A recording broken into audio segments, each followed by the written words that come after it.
Listo. Muy buenos días.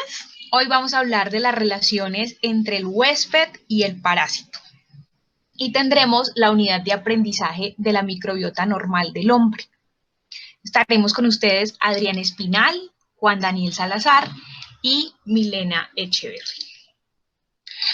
Para poder introducirnos en el tema, daremos especificación a una serie de conceptos que son importantes para entender todo este tema de la microbiota.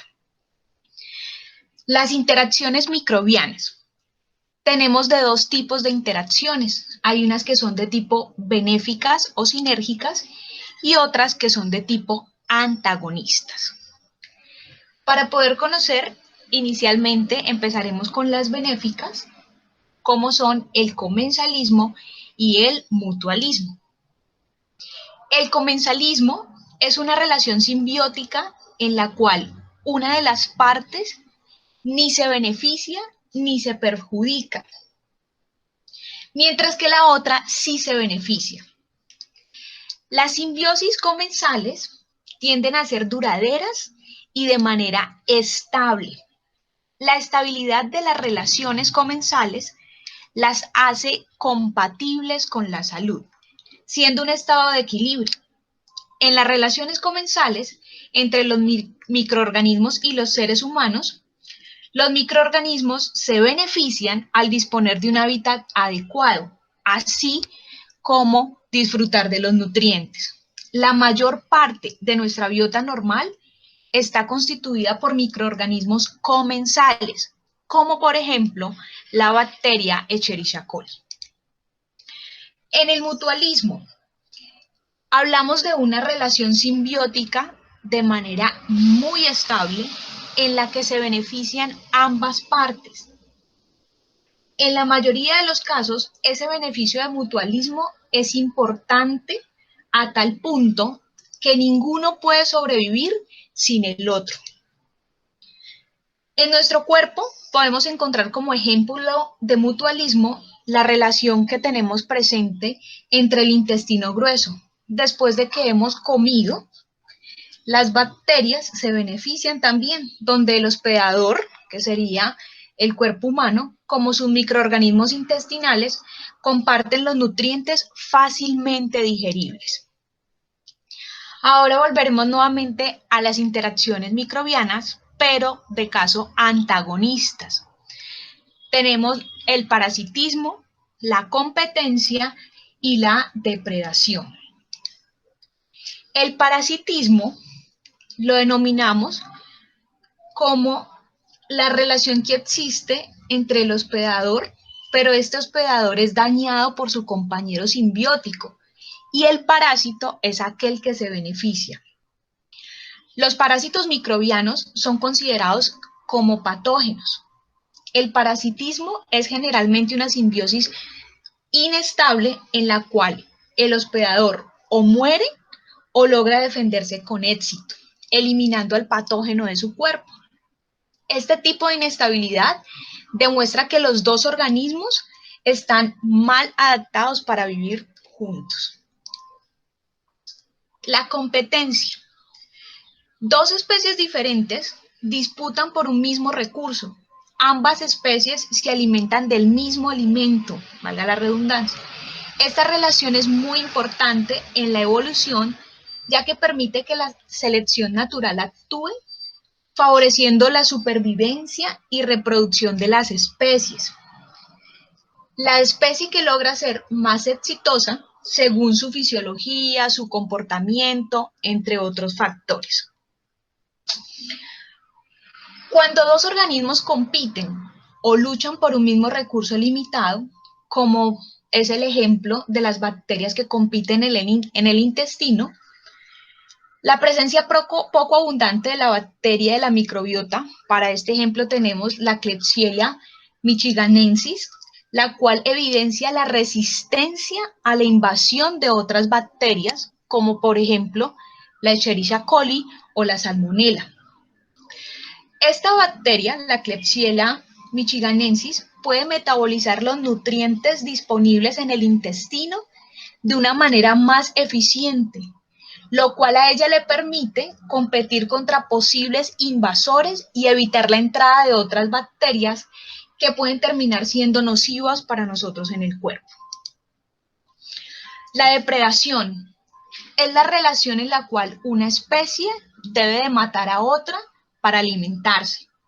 La depredación también ayuda a mantener un ecosistema en equilibrio, ya que si una especie comenzara a crecer de manera descontrolada, terminaría rompiendo el equilibrio que mantiene el número de transmisores de enfermedades y por ende el número de enfermos. Por lo tanto, los depredadores también se encargan de mantener de cierta manera el ecosistema en un balance y en una armonía. La depredación es muy importante para nosotros con respecto a la salud humana, porque de ser interrumpida termina ocasionando enfermedades, como es este ejemplo. Nosotros podemos ver la serpiente caza roedores. Si las serpientes se extinguieran totalmente, la población de roedores aumentaría demasiado. Al mismo tiempo, se aumentarían las enfermedades transmitidas por roedores hacia los seres humanos, debido a que los roedores son portadores de diferentes tipos de patologías. Portan bacterias como por ejemplo la salmonela, que puede llegar a causar problemas de salud, la leptospirosis, que es una infección provocada por la orina de roedores que portan la bacteria Leptospira, la fiebre con mordedura de rata, la cual puede ser provocada por la bacteria Streptobacillus moliformis y Spirillum-minus. La infectividad es la capacidad de un agente infeccioso de poder alojarse y multiplicarse dentro del huésped. Hablamos de patogenia microbiana como el proceso por el cual los microorganismos causan enfermedades. Este tipo de patogenia comienza con la exposición y la adherencia de los microorganismos a las células hospedadoras y puede ser seguido por la invasión, la infección y en última instancia puede llegar a provocar la enfermedad. La invasividad es la capacidad que tiene un patógeno de entrar en las células o en los tejidos del hospedador, propagarse y causar enfermedad. En la mayoría de los casos, las infecciones microbianas comienzan con fisuras, con heridas en la piel o sobre las mucosas de los aparatos respiratorios, digestivo, genitourinario. Superficies que normalmente a nosotros los seres humanos nos sirven como barreras eficaces frente a la penetración de microorganismos. La virulencia designa el carácter patogénico, nocivo y violento de un microorganismo, es decir, que puede llegar a causar la enfermedad. Es el grado en el que se manifiesta la patogenicidad y refleja capacidad relativa de causar enfermedad. Se puede expresar de tres maneras. Hay virulencia baja, moderada y alta.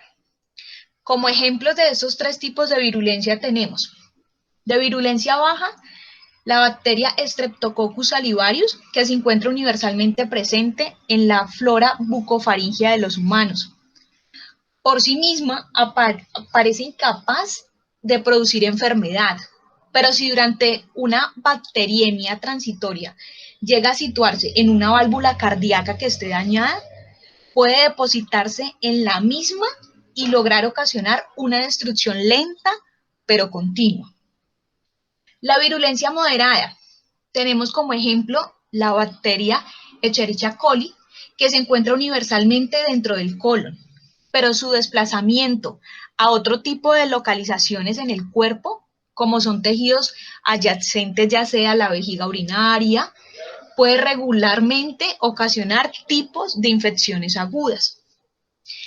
Y la alta virulencia, como por ejemplo con la bacteria Bordetella pertussis, que causa la tosferina, no se encuentra normalmente en la flora residente, pero si logra aparecer es altamente infecciosa y ocasiona enfermedad en casi toda persona que no sea inmune a ella.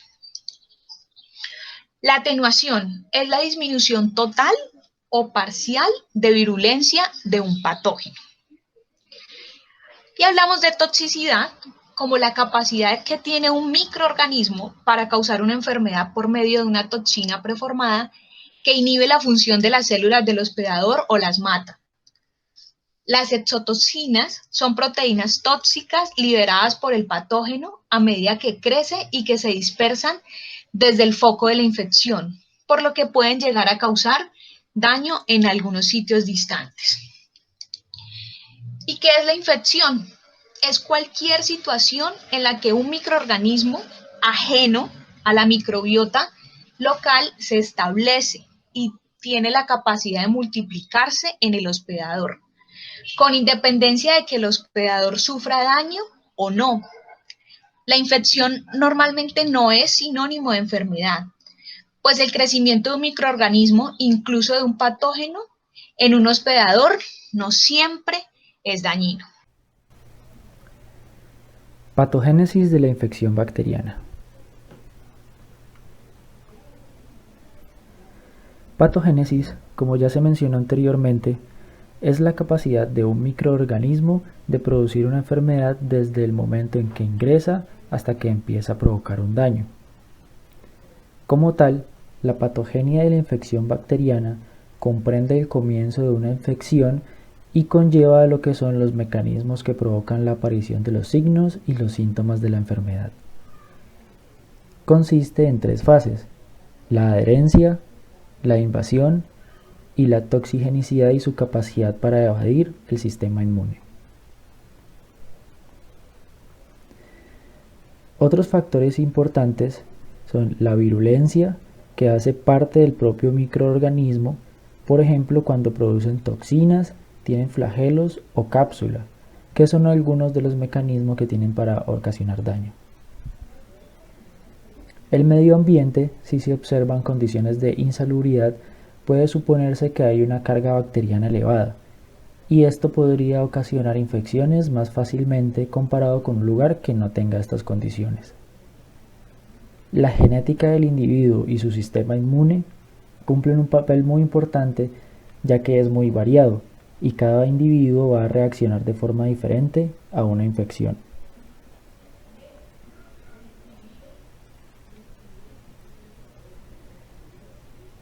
Podemos resumir la patogenia en este gráfico. Podemos ver que las interacciones del microorganismo, el hospedero y el medio ambiente trae como consecuencia la infección, donde intervienen los factores anteriormente dichos como la virulencia y la capacidad de sobrevivencia de un microorganismo, los factores inmunitarios y susceptibilidad genética en el hospedero y la diversidad en el medio ambiente como área geográfica, clima y condiciones socioeconómicas.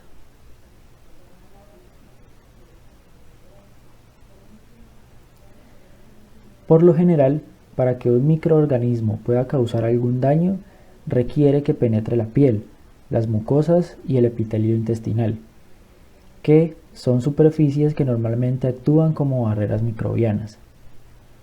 Luego de la adherencia específica, los microorganismos capaces de iniciar una infección suelen adherirse a las células. La mayoría de infecciones comienza ya que existe algún corte o herida, ya sea en la piel o en las membranas mucosas. La mayor parte de los patógenos no se adhieren a todas las células epiteliales por igual, sino que se adhieren selectivamente a las células de una región concreta. Por ejemplo, Neisseria gonorrea se adhiere más fuertemente al epitelio urogenital que a otros tejidos. En la invasión, el sitio de entrada son normalmente pequeñas heridas o lesiones en la piel o las mucosas. El crecimiento también puede comenzar en mucosas intactas cuando la microbiota normal ha sido alterada o eliminada, por ejemplo cuando se usa una terapia antibiótica. En la colonización y crecimiento, el patógeno ha logrado acceder a un tejido y puede multiplicarse. Generalmente el inóculo inicial es insuficiente para producir un daño, por lo que el patógeno debe encontrar los nutrientes y las condiciones ambientales adecuadas para crecer en el hospedador. Por ejemplo, Brucella abortus crece muy lentamente en la mayor parte de los tejidos de vacas infectadas, pero el crecimiento es muy rápido en la placenta, debido a que este es el único tejido que presenta una elevada concentración de eritritol, un azúcar que es rápidamente metabolizado por esta bacteria. Luego tenemos la toxicidad y la invasividad. La toxicidad, como ya se dijo, es la capacidad de un microorganismo para causar enfermedad mediante una toxina ya sintetizada, que inhibe las funciones del hospedador o mata las células de éste, mientras que la invasividad es la capacidad de un patógeno para crecer en los tejidos del hospedador en cantidades tan grandes que inhiben las funciones del hospedador. Un microorganismo puede ser capaz de producir enfermedad mediante la invasividad aunque no produzca toxinas. Lo anteriormente dicho dará como resultado el daño tisular y la enfermedad.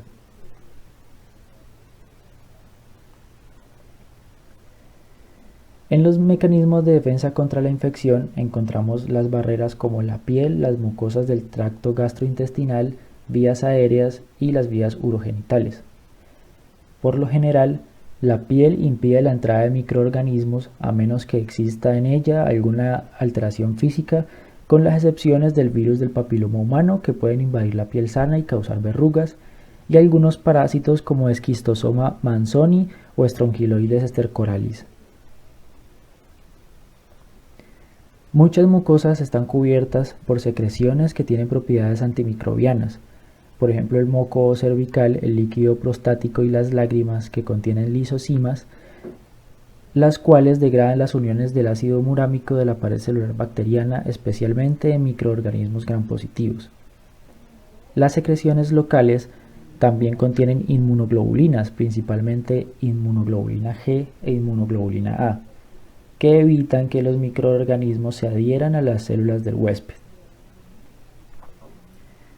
El tracto respiratorio tiene filtros en su porción superior.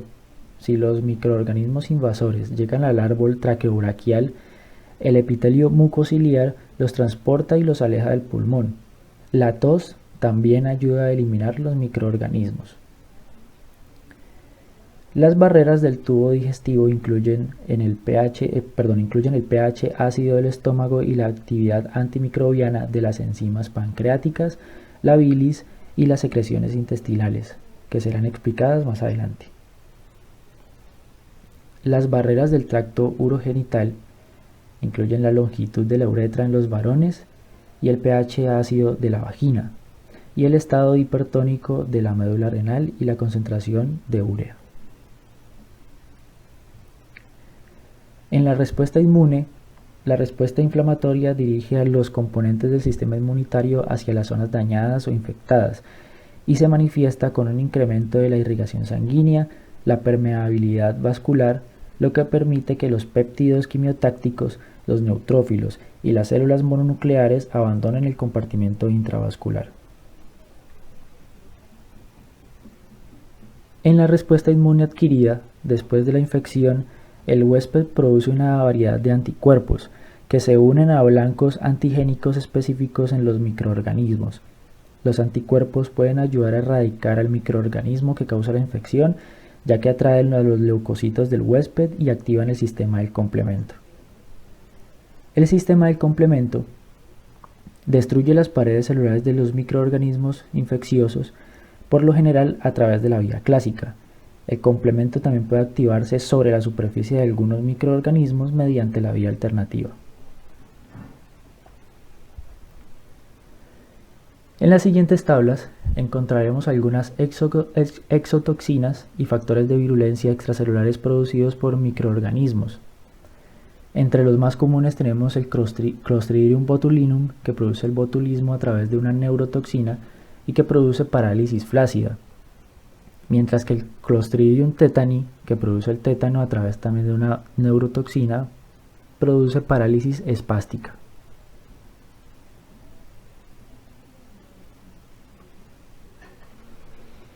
Aquí tenemos a Escherichia coli solo las cepas enterotoxigénicas que producen gastroenteritis, a través de una enterotoxina tipo Shiga, que induce la pérdida de líquidos de las células intestinales.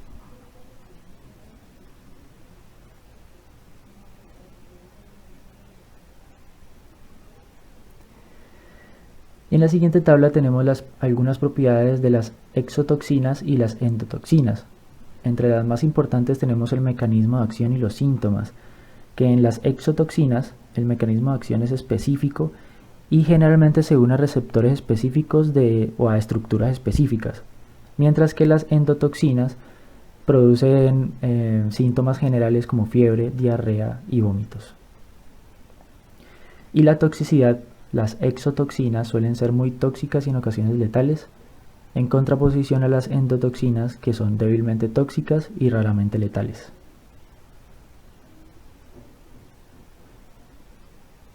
Muy buenos días a todos, les habla Juan Daniel Salazar y el día de hoy les hablaré sobre la microbiota humana. La microbiota humana es una aglomeración de microorganismos que residen en los distintos tejidos y biofluidos del cuerpo humano. Estos microorganismos interactúan de una manera comensal y mutualista con nosotros los huéspedes.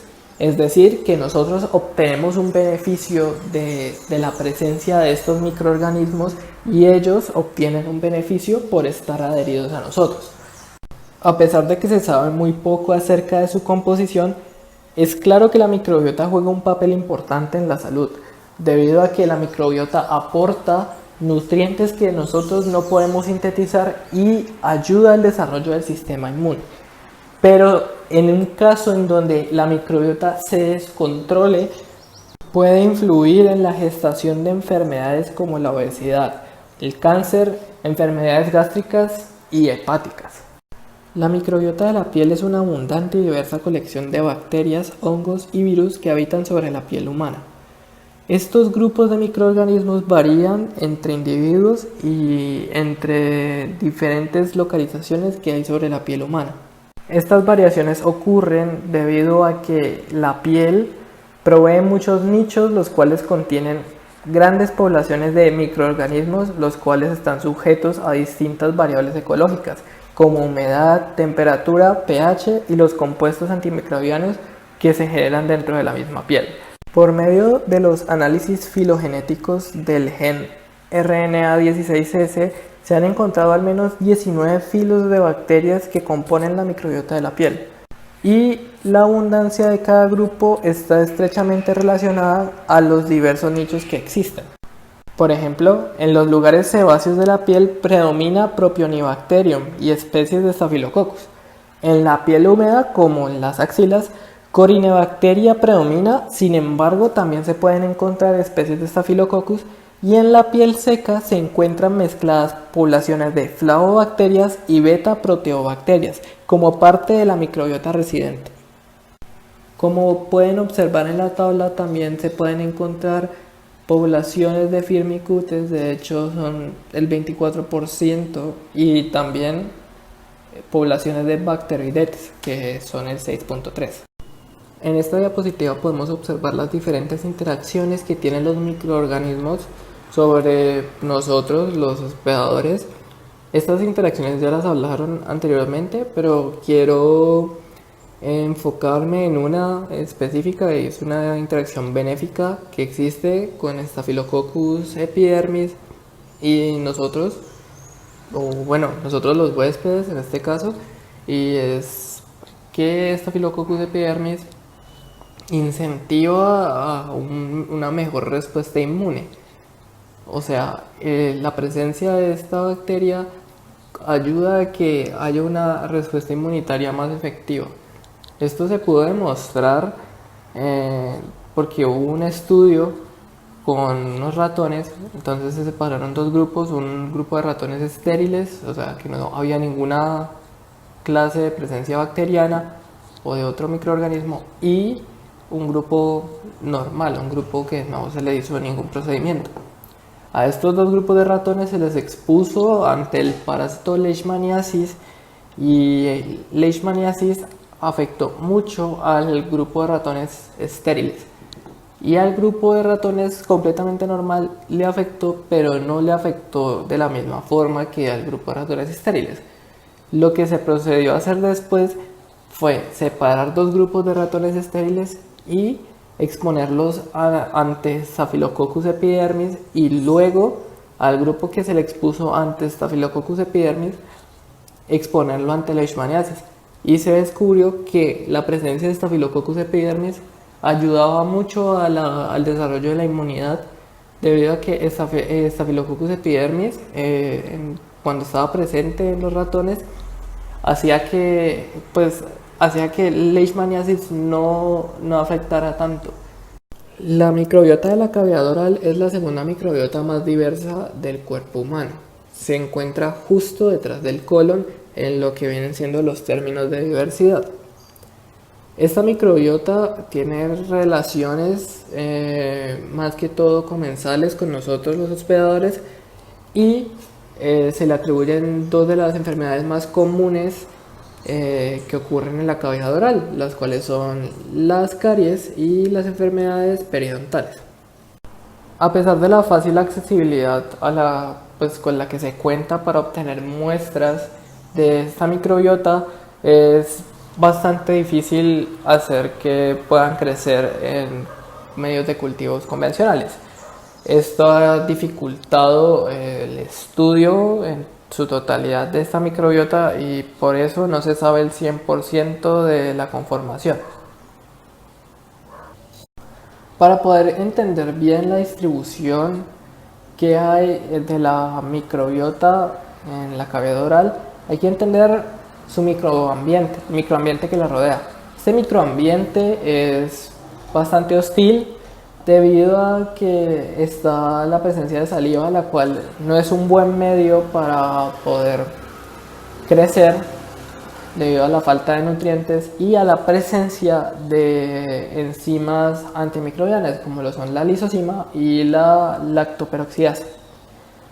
Esto obliga a que las bacterias hagan biopelículas en lo que es la periferia de la cavidad oral. Entonces quiere decir que se acumulan en los dientes, en la superficie de los dientes y en los bordes de las encías.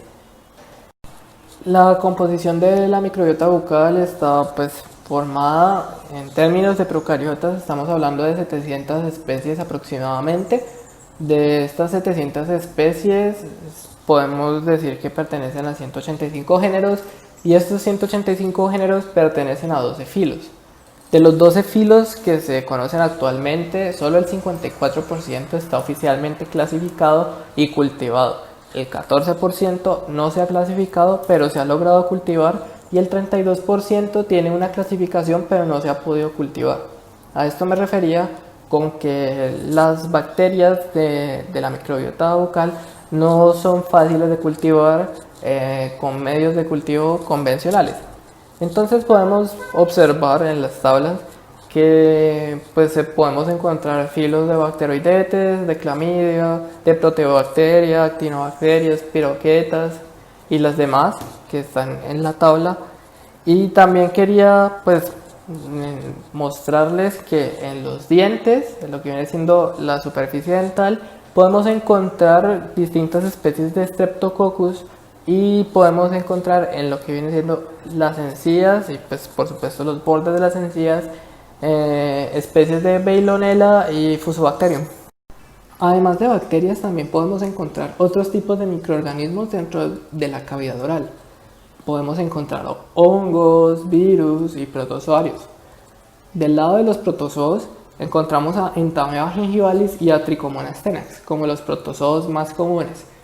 Estos protozoos, al menos hablando de estos dos en específico, tienden a ser saprófitos, lo que quiere decir que se alimentan de materia orgánica muerta, o sea, restos de comida. Por el lado de los hongos tenemos a Cándida como la especie de hongo más prevalente, pero existen otros tipos de especies de hongos dentro de la microbiota bucal, como Cladosporium, Aureobacillum, Fusarium o Cryptococcus. Del lado de los virus podemos encontrar más que todo bacteriófagos, pero hay que anotar que si digamos una persona está padeciendo de una patología, causada por un virus, dependiendo del virus, también puede residir en la parte de la boca y puede ser una de sus formas de contagio. Ahora pasamos a la parte, se puede decir, más extensa de la microbiota, que viene siendo la microbiota del tubo digestivo. El tubo digestivo está conformado por estómago, intestino delgado e intestino grueso. Y su función es permitir la digestión y absorción de los nutrientes, los cuales son producidos por muchos microorganismos dentro de la microbiota. Como primer lugar de esta sección de microbiota del tubo digestivo encontramos al estómago. El estómago, como ya muchos sabrán, es un lugar bastante hostil para cualquier clase de vida, debido al pH tan bajo que maneja. Por supuesto, este pH se da por la secreción y producción de ácidos gástricos, los cuales ayudan a digerir los alimentos. Además de esto, existen pequeñas cantidades de nitrato en la saliva y la comida, las cuales son procesadas por bacterias de la microbiota oral y son convertidas en nitrito. Este nitrito pasa al estómago y una vez entra en contacto con los ácidos gástricos, se convierte en ácido nítrico, el cual es un agente antimicrobiano potente. Por todas las razones que les estoy comentando, anteriormente se creía que no había posibilidad de que un microorganismo pudiese sobrevivir dentro del estómago, hasta que estudios, gracias al avance de las tecnologías y al avance de las ciencias ómicas, revelaron a la primera bacteria que podía encontrarse ahí, que fue Helicobacter pylori.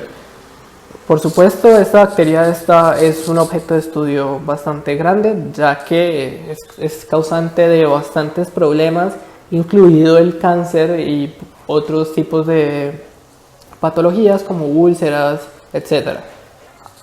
A medida que fue avanzando la tecnología, empezaron a encontrar pequeñas cantidades de bacterias que se encontraban por ahí, como es el caso de proteobacterias, bacteroidetes, actinobacteria y fusobacteria. Ahora seguimos con el intestino delgado. El intestino delgado tiene dos ambientes distintos, el ambiente del duodeno y el ambiente del ileón. Estos están conectados por el yeyuno. El ambiente del duodeno es muy ácido, de hecho, por estar adyacente al estómago, es un pH casi igual. Por lo tanto, la microbiota que uno encuentra en el duodeno es muy similar, por no decir igual, a la que se puede encontrar en el estómago. A medida que va tomando distancia el yeyuno del estómago, se va alcalinizando un poco el pH, va incrementando y con él va incrementando el número de bacterias que van a empezar a aparecer en la microbiota. Una vez llega al ileón, el pH llega a 5 y hay una cantidad de microorganismos considerable, pero esta microbiota no es tan diversa como muchos pensarán. La microbiota más diversa la vamos a encontrar en el intestino grueso. La imagen que ustedes logran ver a la derecha es una microfotografía con microscopio de barrido electrónico que está mostrando las células epiteliales del ileón de un ratón y bacterias fusiformes filamentosas adheridas a ellas. Para finalizar, voy a hablar sobre el intestino grueso. El intestino grueso está formado por ciego, colon y recto. El intestino se conoce normalmente como un recipiente fermentador.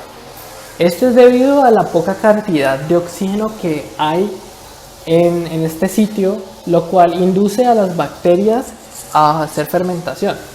Estas condiciones, por supuesto, ayudan a que proliferen bacterias anaerobias estrictas. Y el poco oxígeno que pueda entrar a este espacio es consumido por aerobias facultativas, como Escherichia coli. El caso es que muchos creen que E. coli es una bacteria significativa dentro de la comunidad intestinal, pero lo que no saben es que E. coli pertenece al grupo de Gram Proteobacteria, que supone menos del 1% de todas las bacterias intestinales. Lo que pasa es que E. coli hace mucho ruido porque cuando se sale de sus zonas, como ya explicó mi compañera, puede causar diversas patologías y además es muy fácil de cultivar. Los organismos anaerobios estrictos como bacteroides y Clostridium son los que más se favorecen por las condiciones anaerobias, y los filos dominantes son Bacteroidetes y Firmicutes. De los filos principales que podemos encontrar también podemos encontrar Proteobacteria y Actinobacteria. Ahora hablaremos de los productos de la microbiota intestinal. La dieta y la composición de la microbiota intestinal modulan la cantidad de compuestos producidos y por supuesto también modulan su tipo. Uno de los ejemplos de mutualismo que hay en la microbiota intestinal es la producción de vitamina B12 y K. Nosotros aportamos en la dieta los nutrientes necesarios para que ellas sinteticen estas dos vitaminas, que para nosotros son esenciales pero no podemos sintetizar, ya debido a la carencia de los genes para producir enzimas que las produzcan. Además de estas vitaminas también pueden producir riboflavina, pueden producir gases, pueden producir producción de olores, o sea, pueden hacer producción de olores como el amoníaco, como aminas, indol. También pueden hacer producción de ácidos orgánicos como el ácido acético y propiónico. También pueden hacer metabolismo de esteroides, o sea, de los ácidos biliares, y pueden hacer reducciones de glicosidasia.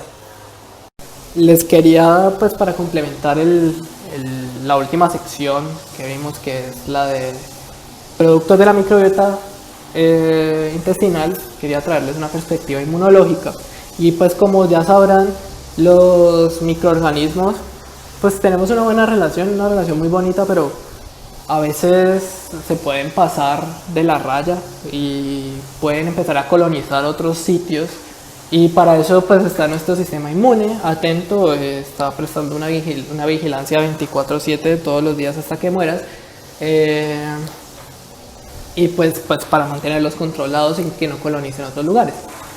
El sistema inmune innato en este caso viene siendo conformado por, además de las células, de las típicas células que conocemos como macrófagos, neutrófilos, también están las barreras químicas y físicas. Las químicas sería la mucosa producida por las células epiteliales, las cuales también tienen presencia de compuestos antimicrobianos, y las físicas vendrían siendo las mismas células epiteliales, que tienen sus propios PRR, los cuales van a avisar en cualquier momento si hay un patrón patogénico. La imagen muestra pues una pequeña ilustración de una parte del intestino, y pues se logran ver las células epiteliales, una capa mucosa, y se logra ver la microbiota. Abajo de las células epiteliales se pueden ver distintas células del sistema inmune. Y pues quería hablarles más que todo del sistema inmune innato, más porque, digamos, el adaptativo, sabrán que hay una relación con las Treg, que las Treg reconocen los antígenos de las bacterias de la microbiota como propios, entonces no inducen una respuesta inmune. Pero los PRRs de los que les hablaba antes, de las células epiteliales, reaccionan a las tendencias de producción de los productos que produce la microbiota. Y por ejemplo, ácidos grasos de cadena corta, como lo son el butirato o incluso el propionato o el acetato, son o tienden a ser antígenos de los cuales se reconocen como patrón, y si hay una alta producción de estos, promueven la síntesis de péptidos antimicrobianos, se induce a una producción mayor de la capa mucosa y se empieza a formar una capa más gruesa de células epiteliales. También se empieza a secretar interleuquina 18 por parte del intestino, por parte del epitelio intestinal, y empieza a, digamos, a llamar la atención de las otras células inmunológicas, como son el caso de los macrófagos y el caso de los neutrófilos.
Ahora sí, para finalizar, voy a hablar de la microbiota de las mucosas.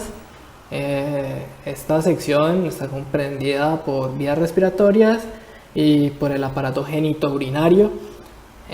Las vías respiratorias se clasifican en vías altas y bajas. Las vías altas están compuestas por los senos, por la faringe, la cavidad bucal y la laringe. Y las vías respiratorias bajas por la tráquea, los bronquios y los pulmones. Los microorganismos normalmente quedan atrapados en la mucosa de las vías respiratorias altas, debido a que hay constante flujo de aire de entrada y salida por esos canales. Y normalmente estos microorganismos no logran residir. ¿Por qué? Porque o terminan siendo ingeridos o terminan siendo expulsados con los fluidos nasales. Los pocos que logran residir se encuentran en las vías respiratorias altas, y entre ellos están especies de Staphylococcus, Streptococcus y cocos gram negativos. Solamente partículas de menos de 10 micrómetros logran llegar a las vías bajas. Quiere decir que no vamos a encontrar una microbiota compuesta o, digamos, formalmente en lo que vienen siendo las vías respiratorias bajas, debido a que cuando el aire está ingresando, la velocidad de ingreso empieza a disminuir y las bacterias se empiezan a pegar en las paredes del lado más bajo de las vías respiratorias altas. Si algo llega a las vías respiratorias bajas, los cilios del epitelio empiezan a tirarlas para arriba y quedan en las vías respiratorias altas. Por supuesto, hay patógenos, hay bacterias potencialmente patógenas que han logrado o que logran llegar hasta el punto de las vías respiratorias bajas y son un gran problema y llegan a afectar fuertemente las condiciones de salud. Para finalizar, hablaré sobre el aparato genitourinario. El aparato genitourinario, junto con los riñones y la vejiga, son totalmente estériles. Sin embargo, la uretra distal está colonizada por bacterias gram negativas aerobias facultativas. Es decir, podemos encontrar colonias de E. coli en estos lugares. Ya yéndonos al caso de las mujeres, en la vagina contiene lactobacillus acidófilos que les ayudan a mantener el pH en 5, debido a que las células que revisten las paredes de la vagina contienen un almacenamiento de glicógeno, los cuales ellas aprovechan. También podemos encontrar Klebsiella, Corynebacterium, Staphylococcus, especies de Cándida, Torolupsis, que es otro hongo, y Mycobacterium, entre otros. Y bueno, muchas gracias por su atención. No olviden hacer sus preguntas en nuestra reunión de Meet, y si están viendo este video en diferido, por favor Si tienen alguna duda, escríbanla en la caja de comentarios. Yo estaré pendiente y le avisaré a mis compañeros si es la pregunta, pues no la puedo responder yo. Y ya, eso es todo. Muchas gracias.